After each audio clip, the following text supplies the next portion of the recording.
जनतेने केलंय, तुम्ही माझ्यावर विश्वास दाखवलाय। हा मतदारसंघ म्हणजे भाऊ पाकिस्तानमध्ये भारताचा झेंडा लावण्यासारखा आहे आमच्या मत।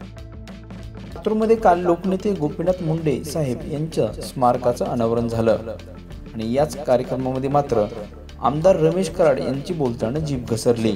याचे पडसाद पूर्ण राज्यभरामध्ये तसेच लातूरमध्ये उमटत आहेत। नेमकं त्यांनी काय विधान केलं जेणेकरून हे वक्तव्य पूर्ण महाराष्ट्रात गाजलं? यात त्यांनी म्हणाले की लातूर ग्रामीण हा आपल्याच मतदारसंघाचा उल्लेख पाकिस्तानात तिरंगा झेंडा लावण्यासारखा असल्याचं वक्तव्य केलं। हेच वक्तव्य काँग्रेसमध्ये तसेच संपूर्ण राज्यभरामध्ये गाजत आहे। यातून त्यांनी काँग्रेसचे माजी आमदार धीरज देशमुख यांच्यावर देखील निशाणा साधला। याचे तीव्र पडसाद लातूरमध्ये उमटताना दिसत आहेत।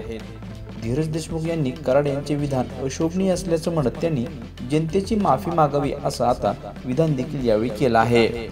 धीरज देशमुख यांनी या संदर्भात संतप्त प्रतिक्रिया समाज माध्यमातून व्यक्त केल्या आहेत। लातूर ग्रामीण मतदारसंघाला पाकिस्तान संबोधनाचे हे अशोभनीय आहे। या वक्तव्याचा मी निषेध करतो असं ते यावेळी म्हणाले।